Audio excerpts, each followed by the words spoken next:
Here in Berlin, in 1933, the Nazi Party came to power.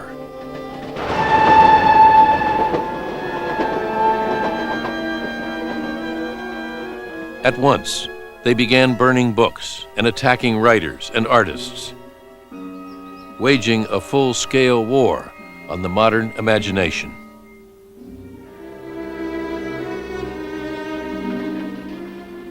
In 1937, the Nazis held up for ridicule the works of art they most despised in the most infamous art show of all time. 3 million people went to it. It was the most successful goddamn blockbuster practically in the history of modern exhibition techniques. And 95% of them just laughed at it.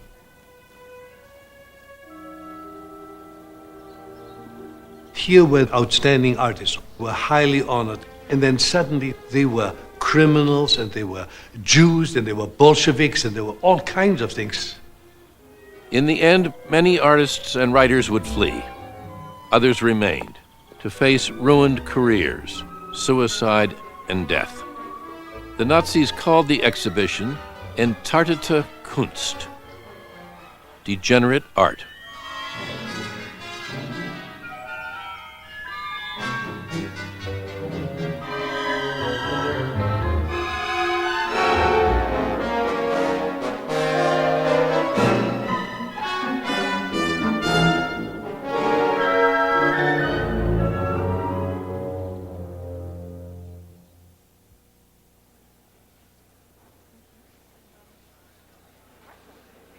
The Altes Museum in Berlin, 1992.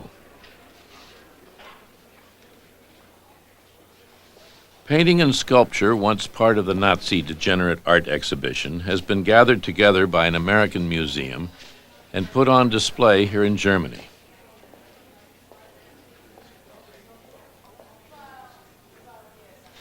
Today, for most of us, these works of art are no longer threatening. But there was a time when they outraged most people, shocked and bewildered them. In the 1930s, the Nazis said they were dangerous and were bent on their destruction.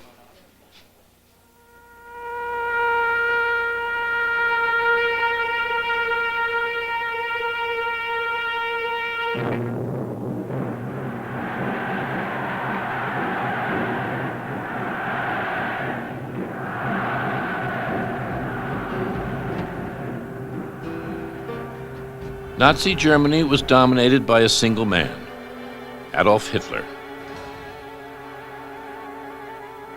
He called himself the Führer and promised a new Germany, peopled by a master race, cleansed of degenerates.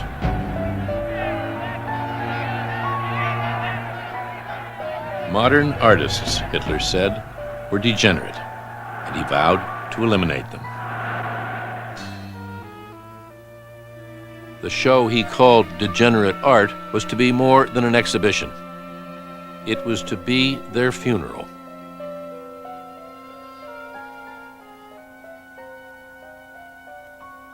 I had heard nothing about this Degenerate Art exhibition.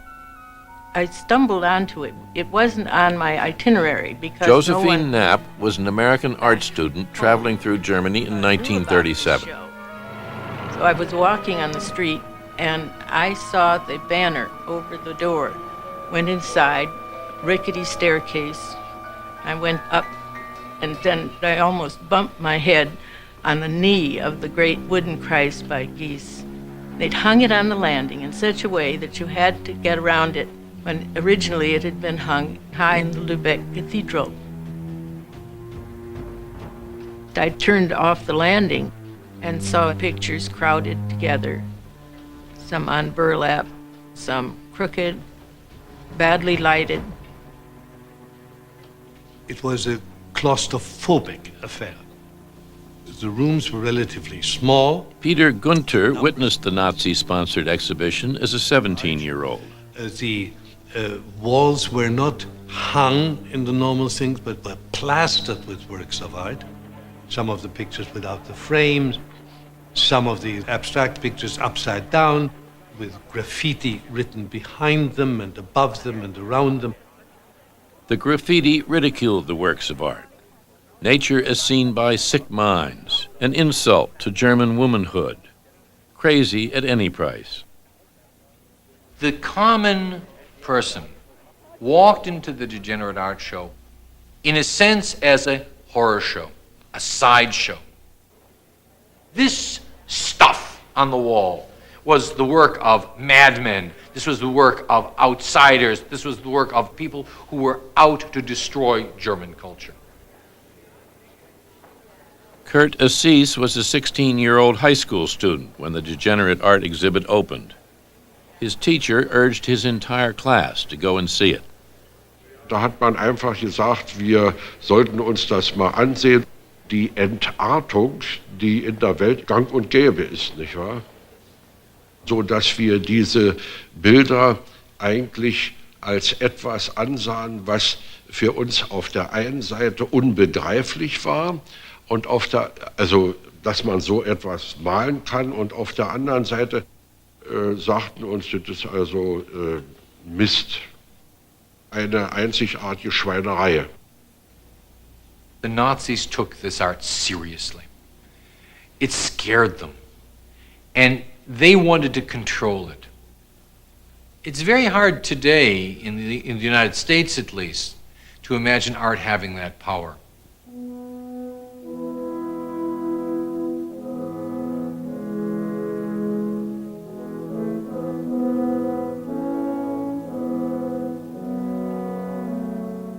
To understand why the Nazis attacked modern art, you have to go back to the turn of the century and look at the work of a young Austrian struggling to paint in the popular style of the day.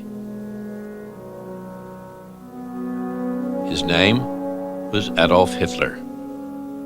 He was rejected by the Academy of Visual Arts in Vienna and never did become a recognized artist. But all his life, he would insist that the only true art was art that tried to imitate the natural world. He painted basically postcards, and you can't fault him for that. That's what's sold. He wants to represent the world the way it, quote unquote, really is. Sometimes it's called academic art, but it looks kind of real.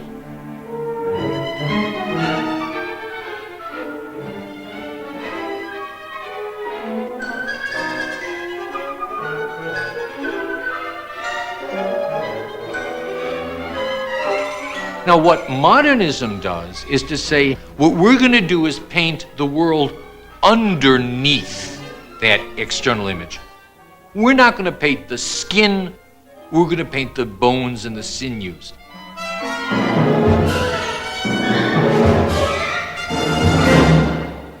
Hitler and Germany's modern artists were shaped by the same forces of history, but they were set on a collision course. The smash-up would come when Hitler came to power. Bernhard Schulz, today one of Germany's important abstract painters, was an art student when he visited the exhibition. Doch, es war ein großer Antrag. Ich würde sagen, 80–90% fanden diese Kunst entsetzlich. Aber es waren ja furchtbar viele Studenten auch von der Hochschule. Und wir wollten natürlich das genau sehen, weil wir wussten, wir sehen, ist das letzte Mal, es wird verbrannt oder weiß Gott was mitgemacht. Die Expressionisten und was man hier sieht auf der Entarteten waren die großen Vorbilder. Die Götter.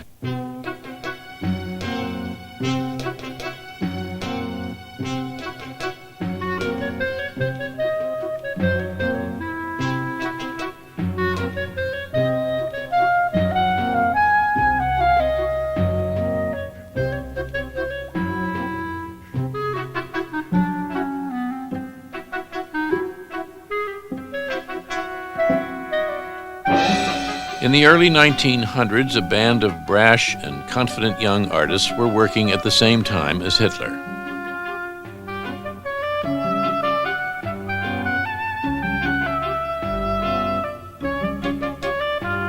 One of them was Ernst Ludwig Kirchner. He was an early modernist hero, rallying young painters to forge a new way of looking at the world that came to be called Expressionism. Kirchner started out as sort of the leader of the first expressionist group. And these people really tried to renew art. They wanted to go beyond Impressionism. That's why they were called Expressionists. They distorted the figure. They used rather violent color.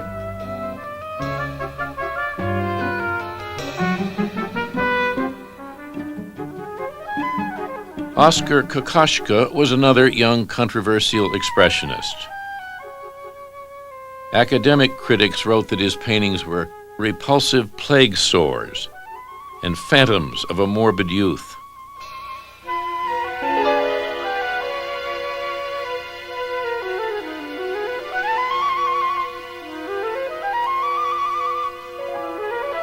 But his passionate distortions were never meant to depict the natural world.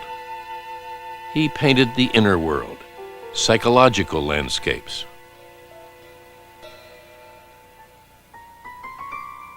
Viennese society didn't understand at all.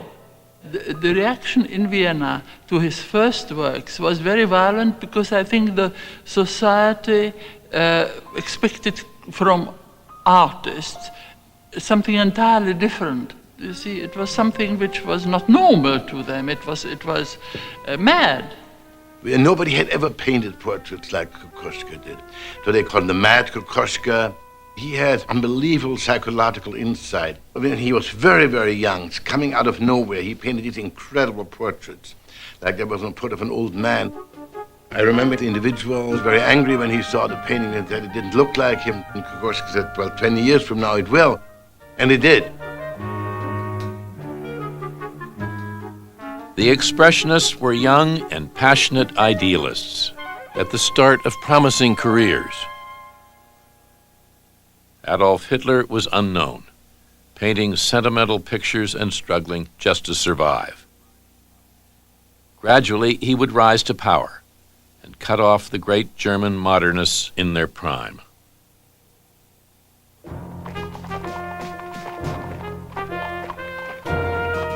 World War I was the turning point for Hitler and for the Expressionists. In 1914, fired by visions of glory, they joined millions of young Germans in an outburst of patriotic fervor. In the Great War, Hitler would discover his destiny. And the Expressionists, the shock and squalor of trench warfare. The main effect of trench warfare on these painters was to drive them crazy. I mean, if you spent the best part of a year sitting in this filthy mud hole with a couple of corpses as your companions, listening to high explosive going off all the time, and looking at the people on the barbed wire slowly falling to pieces, you went crazy. And the more sensitive you were, the crazier you went. The war shattered Oskar Kokoschka's mind and spirit. Even before it began, he sketched himself with a wound he predicted he would receive, a wound that eventually he did suffer. And Kirchner, too, suffered a profound nervous collapse from which he never fully recovered. Kirchner, for instance, paints the famous portrait of himself as an inductee with that hand lopped off, you know, that startling, piercing image of castration, really. There he is in his military uniform, rendered impotent, crippled already, although he never was.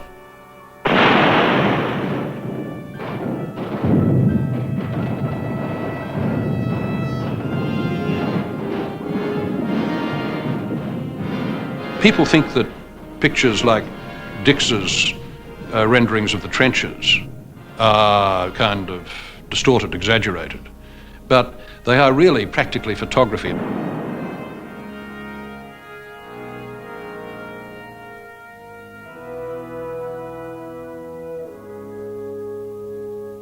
"23-year-old Otto Dix had imagined war as a kind of poetic initiation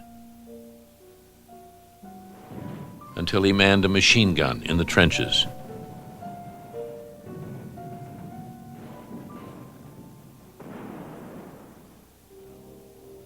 But Adolf Hitler found in war a satisfaction that redeemed the bitter years of frustration and failure as an artist. He was a twice-decorated dispatch runner recovering from a gas attack when Germany surrendered. Hatred grew in me, he later wrote. Hatred for those responsible for this deed, miserable and degenerate criminals. In the days that followed, my own fate became known to me. I resolved to go into politics. Hitler was a nobody. He was a nothing. He wasn't even a gopher. He was just one of 100,000 soldiers without a war. The war left Germany in chaos. The fragile democracy reeled with turmoil and a ruinous inflation. Hitler abandoned his dream of becoming an artist and formed a new political party, the National Socialist Party. He even sketched the party symbols. He promised a rebirth of the fatherland, peopled by a race of pure Aryans. The vision appealed to one of the Expressionist painters. Emil Nolde joined the Nazi Party in 1920. Nolde was a loner, bound only to Germany and his art.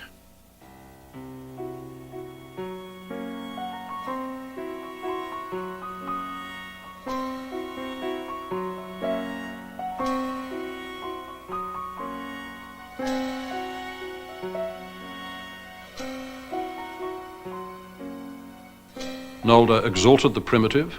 He loved the idea of that which was peasant, that which was instinctive, that which was harnessed to, ancient rhythms in a way which predated civilization.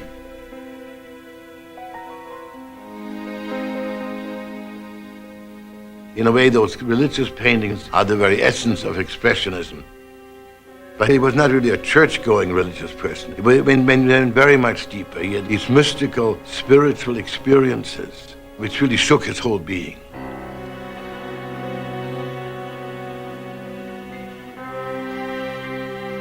I really think that in the long run he painted the most powerful religious painting of the century. What Nolde was dreaming of was kind of a new Germany where his kind of paintings would go into the churches, and exactly the opposite happened.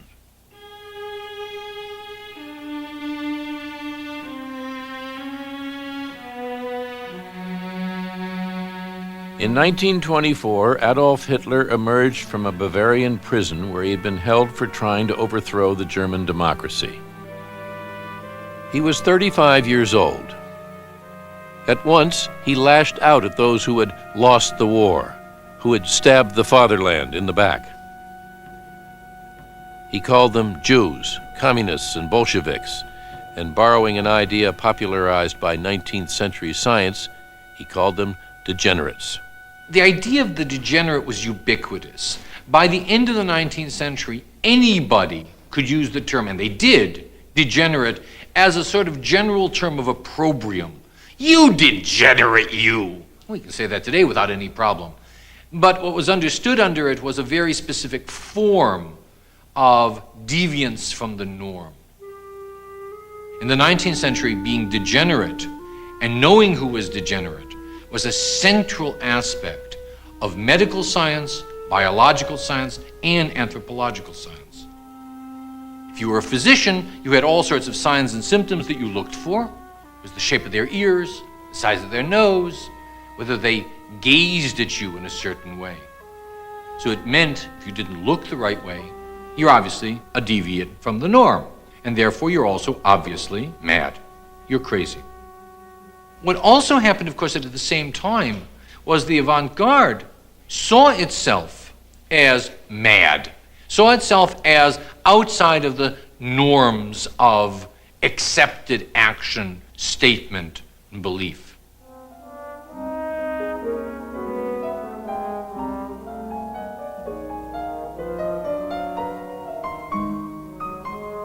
The Expressionists, for example, without any problem, thought of themselves as the mentally ill of the world of art. They evoked that. They said, we are artists who are just like the mentally ill. We stand outside of all institutions. We use our own language. They meant it, of course, metaphorically.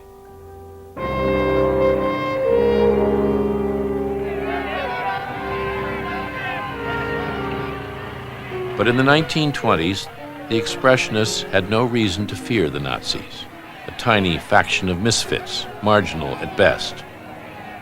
There were fewer than 27,000 Nazis in all of Germany. In Berlin, modern artists flourished. And their work sold. A new freedom stirred the air. Few people cared about Hitler and his fanatic ideas. Berlin became the capital of the international art world.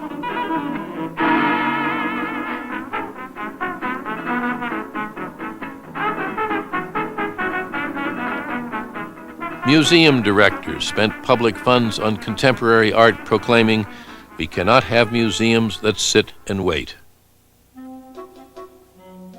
Perhaps the most celebrated of all the artists was Max Beckmann. Beckmann had known success early, before the Great War.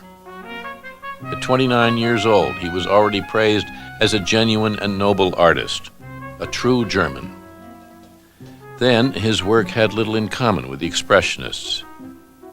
But he was transformed by the war.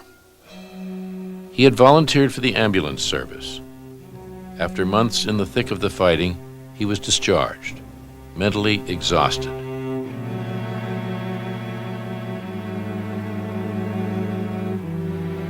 His self-portrait in 1917, twisted and defiant, bears witness to his experience. "My pictures reproach God for his errors," he wrote.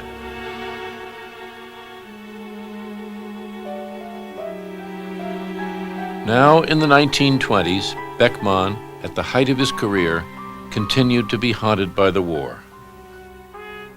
We have to lay our hearts bare to the cries of people who have been lied to.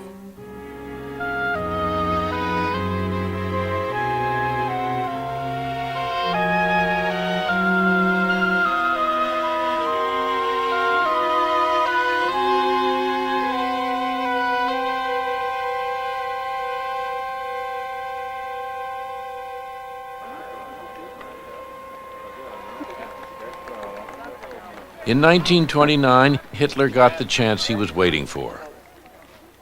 The Great Depression broke the German democracy's back. Over 5 million people were out of work. Hitler rejoiced. "Never in my life have I been so well disposed and inwardly contented as in these days." People just felt the bottom had dropped out of their world. The impotent rage that was generated by this, the feeling that you had been betrayed, all this was extremely ripe ground for the direction of indignation against certain targets. They were the Jews, they were the politicals who were not acceptable, they were the ones who were infecting the bloodstream of the pure race. But he also sees the idea of culture being infected by degenerates. Modernism in art was a symptom. There is a sign of what's going wrong with the society. That's why you don't have a job. That's why you're staying in a bread line. That's why you're paying 1,000,000 marks for a loaf of bread. It's because of that kind of sickness within the society, which is symbolized by this kind of art. That became a very powerful argument. Casting themselves as defenders of the middle classes, the Nazis exploited public anxiety and fear and harvested the protest vote. They had no real program. A Hitler lieutenant declared, "National Socialism is the opposite of what we have now." With the elections of 1930 and 1932, the Nazis emerged as the country's largest political party.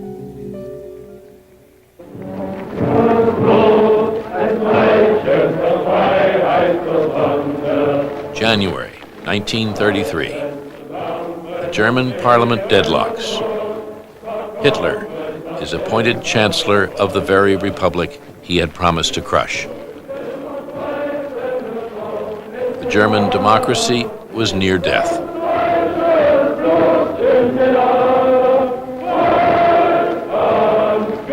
The fires of the Nazi torchlight parades would soon become the fires of the Berlin book burnings. Das Zeitalter eines überspitzten jüdischen Intellektualismus ist nun zu Ende. Und deshalb tu dir gut daran, diese mitternächtige Stunde den Ungeist der Vergangenheit den Flammen anzuvertrauen. In power less than 5 months, the Nazis fueled a bonfire in Berlin with books by some of the greatest modern authors and thinkers. Thomas Mann, Bertolt Brecht, Karl Marx, Albert Einstein, Sigmund Freud. The war on the modern imagination had begun.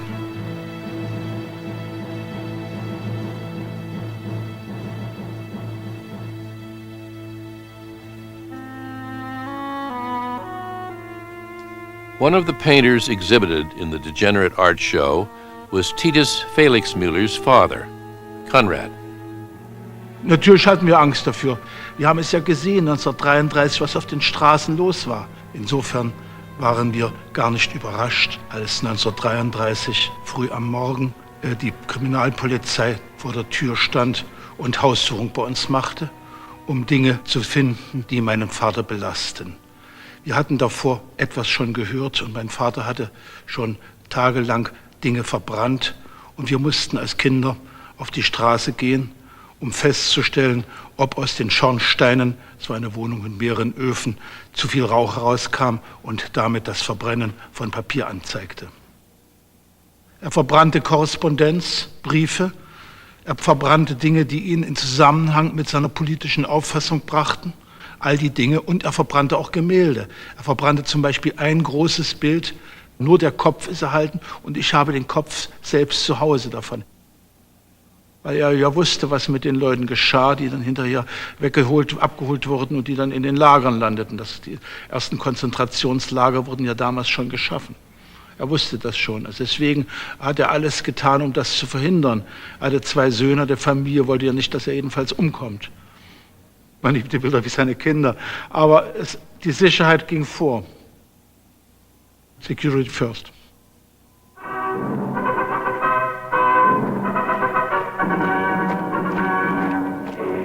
The Nazis swept through German museums, firing directors. The official term was vacationing, confiscating works of art, shutting down the modern wing of the Berlin National Gallery. And the Bauhaus, famed symbol of modernism's commitment to social change, was summarily closed forever.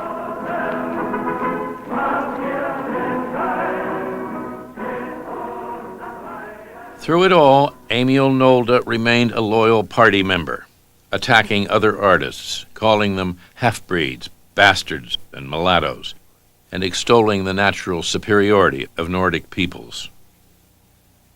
There's no contradiction between being a fascist and being an artist. I'm sorry, but there isn't. It happens that not very many good artists have been Nazis. It's not surprising, actually, that Nolde was such an early party member, because the Nazis, too, believed in blood and race and soil and the primitive and the truth of the peasant and all the rest of it. What is slightly more surprising is the vehemence with which the party later turned on him. Der Führer liebt die Künstler, weil selbst ein Künstler ist. Joseph Goebbels was Hitler's cultural deputy. He headed the Nazi Ministry of Enlightenment and Propaganda. Man möchte fast in der Abwandlung eines Wortes von Ulrich von Hutten ausrufen: O Jahrhundert, o Künste, es ist eine Lust zu leben. Goebbels gained total power over public exhibitions, films, radio, theater, music, literature, artists, and the press. Carla Eckert was working as a reporter for a Nazi Party newspaper when she was sent to cover the Degenerate Art exhibit. 1936, da ergab sich eigentlich nur die Möglichkeit, also an der Parteizeitung, über bildende Kunst zu schreiben. Ich hatte keine Ahnung, was das für eine Ausstellung war. Ich ging hin, ich sah mich plötzlich also mit den Bildern der modernen Kunst konfrontiert, die ich liebte. Dann begann diese noch viel schrecklichere Aufgabe, dass ich über diese Ausstellung schreiben sollte. Ich erinnere mich noch genau, ich hatte mich mit einem Kollegen zusammengesetzt und wir haben uns verzweifelt versucht zu überlegen, was wir tun sollten.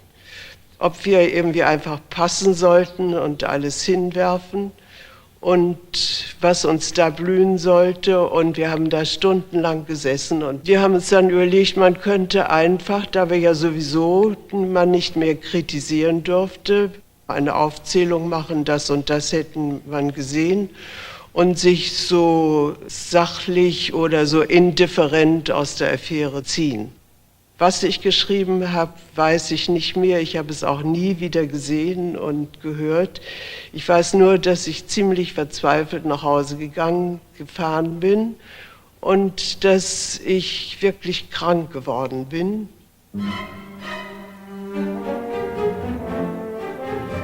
All the arts were affected. Films like this one by Laszlo Moholy-Nagy were banned. Abstraction was strictly forbidden.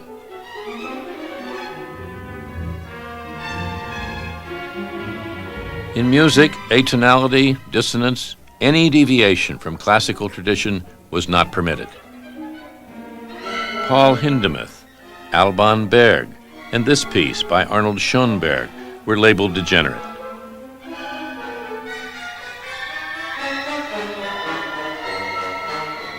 All forms of modern music were ridiculed.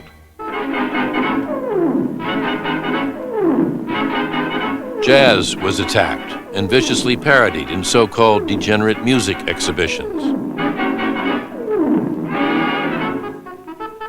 One former jazz musician remembers that the Nazis prohibited all mutes, which turned the noble sound of wind and brass instruments into a Jewish Freemasonic howl.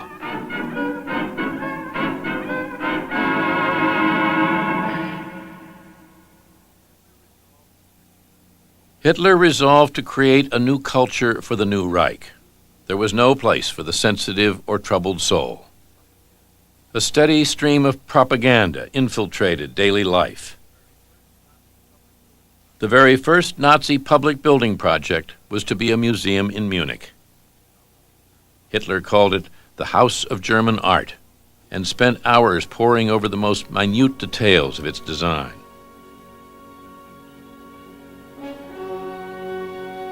To honor its completion, in 1937, thousands of marchers celebrated in a pageant called 2,000 Years of German Culture.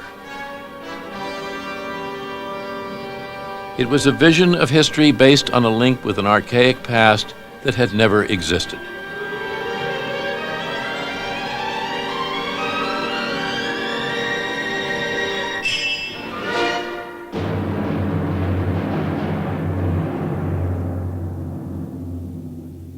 On July 18, 1937, the House of German Art opened its doors with an exhibition selected by the Führer himself. Here was Hitler's Pantheon, honoring what he called a new and genuine German art. And it was all for sale. People gathered especially around those paintings and sculptures that Hitler had bought himself. Hitler knew what he liked. It was a celebration of Aryan ideals, of racially pure women and men. The art must be elevated. It must be classical. I suppose you could say, yeah, it's bulls and Greeks and naked broads. It's the vocabulary of classicism. It has to have this character of permanence and nobility. Now, what they got out of it, of course, was the most extraordinary kind of Art Deco kitsch. Anybody can understand a whacking great surfer with giant pecs holding up a sword.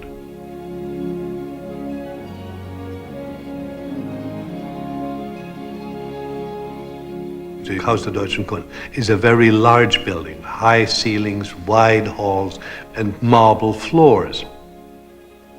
And those enormous spaces, these muscle-bound, huge, big figures, the relatively few people in there, it was really kind of a frightening affair.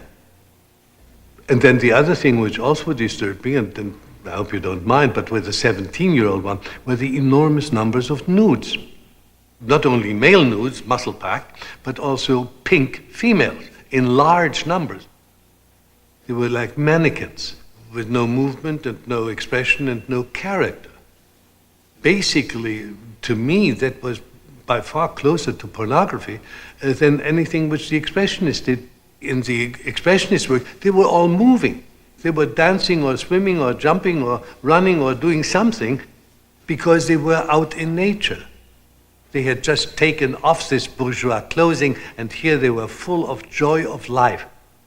As far as women were concerned, if you look at the Nazi depiction, there were really only two roles. Either they were nude or they were mothers. And then the other thing, if you really want to look at the two sides of the coin of what is war, look at the Nazis and look at the Expressionists, and you find out who is who. The German Expressionists were all against the war. There was not an Expressionist who was not against the war. Now, the Nazis considered war as the greatest accomplishment of mankind.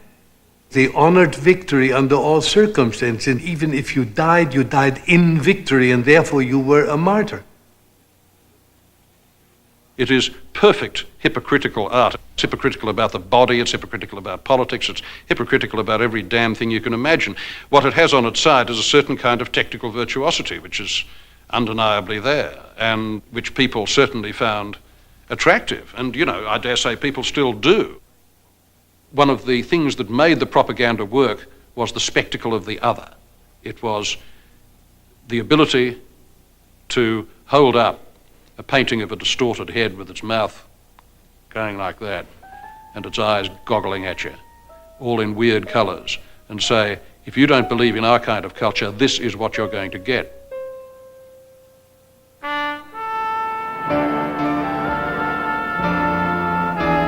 Just across the park, the very day after the opening of the House of German Art, the Nazi war against modernism came to a climax. 16,000 works of art had been snatched from the great public museums of Germany. Now, 650 were put on exhibition in the Degenerate Art show. Along with German artists, modern masters like Wassily Kandinsky, Piet Mondrian, and Paul Klee were put up for ridicule. It had the character of a show trial. Very different matter just to say, well, this is a bunch of rubbish done by Jews and gypsies and it's culturally hideous and let's get rid of it. The important thing is that people should agree with you, that they should see it for themselves with their own eyes and then conclude that it's rubbish.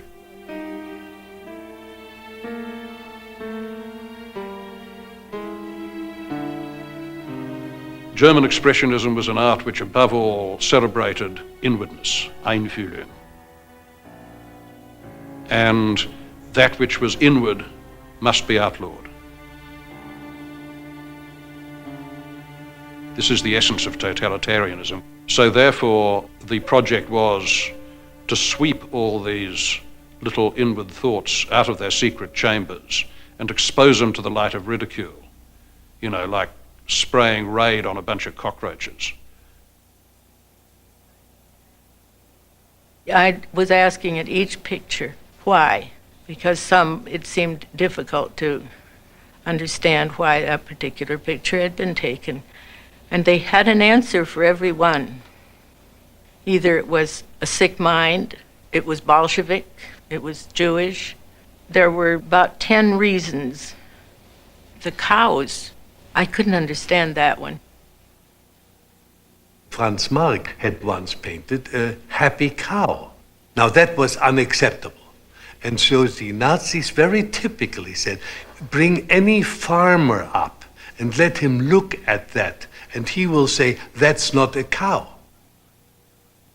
It was a very naively arranged show. It wasn't a very systematic show. I mean, they didn't go around picking artists specifically through theme. They didn't go around picking them specifically because they were Jewish. They just said, hey, look, here's this whole bunch of rubbish, and now let's stick it in front of the German public and let them vote with their eyes. The number of Jewish painters was relatively small. Now, Chagall was exhibited, although he was A, a Russian, and B, a Frenchman, but nevertheless he was, quote, a Jew. 112 artists had been singled out as degenerate. Only 6 in the show were Jewish. The interesting thing is that Jewish, degenerate, Bolshevik, insane become interchangeable categories. Therefore, everybody who paints paintings that are hung in the Degenerate Art exhibit are Jewish. They're also insane, and they're also Bolshevik, no matter what their religious or political identification really was. Not even Nazi Party membership was protection. Emil Nolde had now been a Nazi Party member for 16 years. But Nazi critics charged that his fascination with the life of people of a simpler nature and darker color was an indication of degeneration. 27 of his paintings were hung in the Degenerate Art show, more than any other painter. The great altarpiece, The Life of Christ, was flanked by commentary that read, "Insolent mockery of the divine." Erde schafft das Neue, Erde nimmt das Alte, deutsche heilige Erde. At the opening of the House of German Art, Hitler told an enormous gathering, "We are going to wage a merciless war of destruction against the last remaining elements of cultural disintegration. All those cliques of chatterers, dilettantes, and art forgers will be picked up and liquidated." Max Beckmann heard Hitler's speech on the radio. He had been perhaps the most honored painter in Germany. Now he and his wife quickly packed a few things and left Berlin, never to return. In Amsterdam, he painted a self-portrait. He called it The Liberated Man.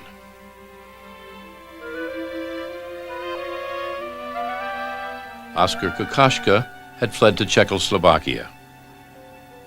Because he suddenly saw himself in front of nothing whatsoever. I mean, everything that he has worked for and done and developed and was proud of was suddenly delivered to destruction.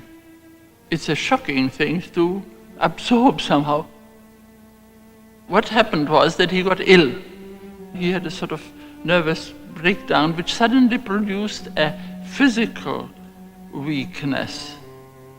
And then he decided that painting was the one thing which he really had to do. At that time, he was working on a self-portrait. He suddenly pulled himself together, and it became one of the most important of his works, and it's called The Portrait of the Degenerate Artist. It really was an absolutely immediate reaction of pride.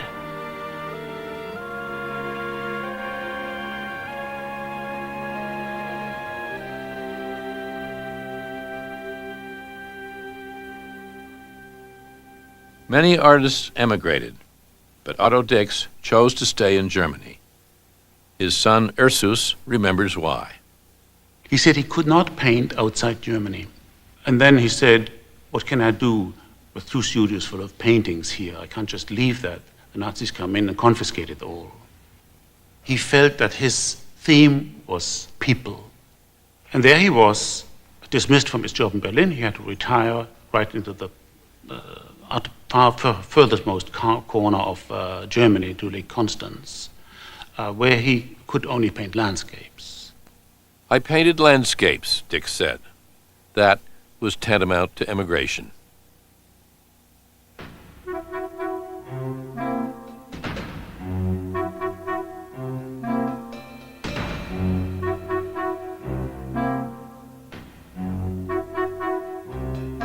The exhibition, called Degenerate Art, toured Germany and Austria for more than 4 years. It became the most popular exhibition of art ever assembled. More than 3 million people came to see it. Here was the death, the absolute death of art in Germany. The wonderful things that had been taking place there, the great artists, the Bauhaus, all of these things were being killed.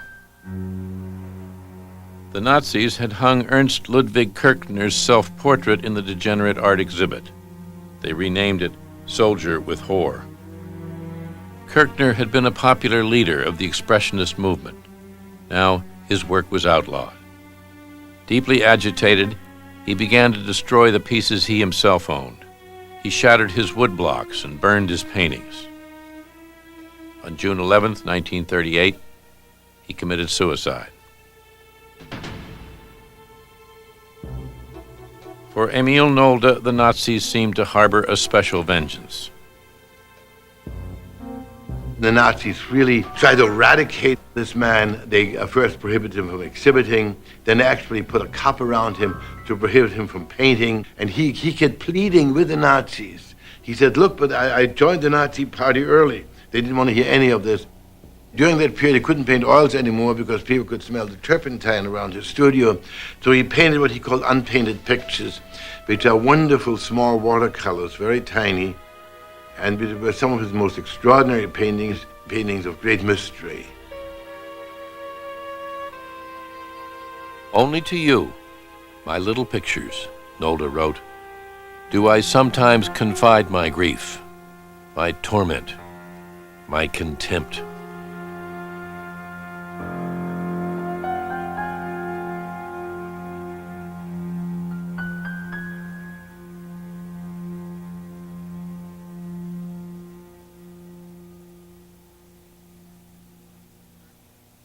In 1938, the Nazis decided to turn the most valuable of their plundered art into hard currency and put them up for auction. Gert Werneberg was responsible for cataloging the plundered art, when one day Emil Nolde came asking for help. Ich war selbst an der Tür und habe Herrn und Frau Nolde in mein Büro hereingeholt. Herr Nolde war ein alter, gebrochener Mann, der kein Wort sprach, aber seine Frau Ada hatte auf ihrem Schoß die Lebensgeschichte von ihrem Mann und las mir nun vor, dass Nolde ja Anti-Juden war und war nun furchtbar betrübt, dass seine Bilder nun ausgerechnet von Hitler beschlagnahmt worden waren. Ob ich nicht dazu was tun könnte? Ich sagte natürlich, dass ich gar keinen Einfluss auf die Bilder hatte, nicht? Ich konnte ja nichts machen. Wir konnten ja gar nichts machen. The auction was held in Switzerland in June 1939. Van Gogh, Matisse, Picasso, Gauguin, along with the German artists, were all put on the block. Profits went directly into Nazi party coffers. But the loss to Germany was irreparable. The Nazis were selling off the cultural heritage of the nation. Ich habe mich ganz hinten hingestellt, weil ich es gar nicht sehen konnte. Man schämte sich ein bisschen als Deutscher, muss ich sagen. Ich ging dann, als die Auktion vorbei war, ging ich sofort raus aus dem Raum. Und da ging so eine Treppe runter und unten stand so ein Plattenwagen. Und da wurden die schönen roten Pferde einfach so draufgelegt und abgefahren. Also ich musste wirklich weinen. Es war so entsetzlich für mich. Das war doch verständlich, nicht?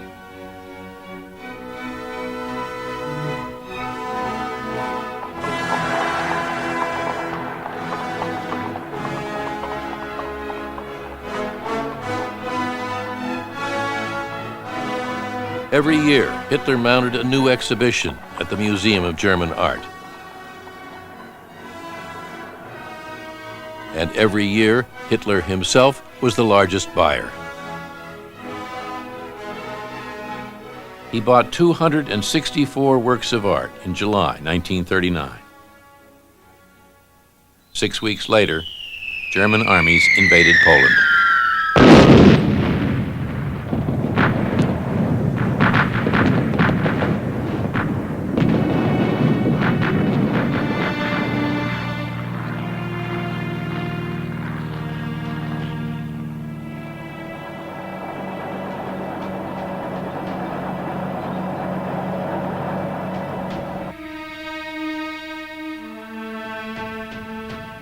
The war would leave Germany in ruins. Millions dead. Millions more murdered in the concentration camps. Years before, the writer Heinrich Heine had warned, where books are burned, people will be burned. You know, one of the most grotesque kind of unintended results of this, I remember when I was a kid seeing the newsreels of the liberation of the camps. I never forgot that shot of the bulldozer rolling the mass of starved corpses, the typhoid dead, the murdered, into this enormous mass grave. And it always comes back to me, strangely enough, when I look at the distortion and elongation in certain German expressionist pictures, as though the aesthetic distortions of expressionism had been made real and concrete and absolute on the real suffering human body by the Nazis. You know, as though this was some kind of climactic work of art which ended up mimicking what they had attempted to repress. This is a very superficial way of looking at it, I know, because it leaves out the actual content of the suffering. But for a Gentile boy seeing that in Australia 40-some years ago on a grainy movie, I compare the two images and I can't help thinking of it.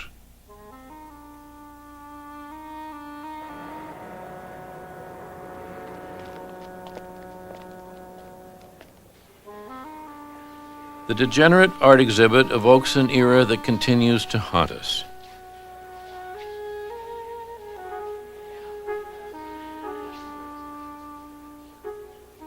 Look carefully at these paintings. In their story lies the best and the worst of the human spirit.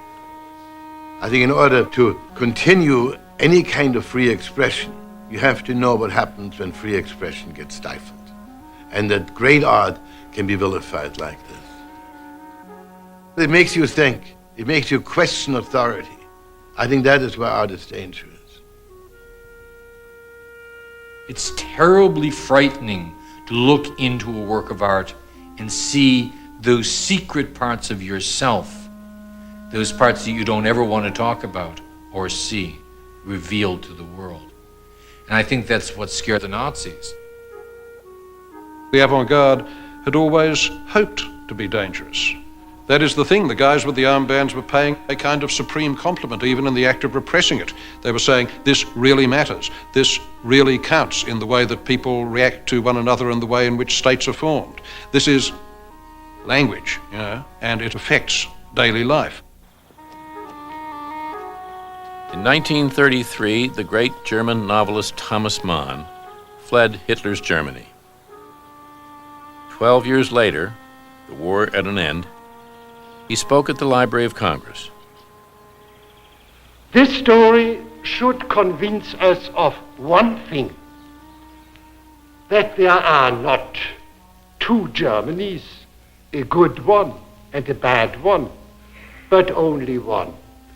It is quite impossible for one born there simply to renounce the wicked, guilty Germany and to declare, I am the good, the noble, the just Germany. It is all within me. I have been through it all.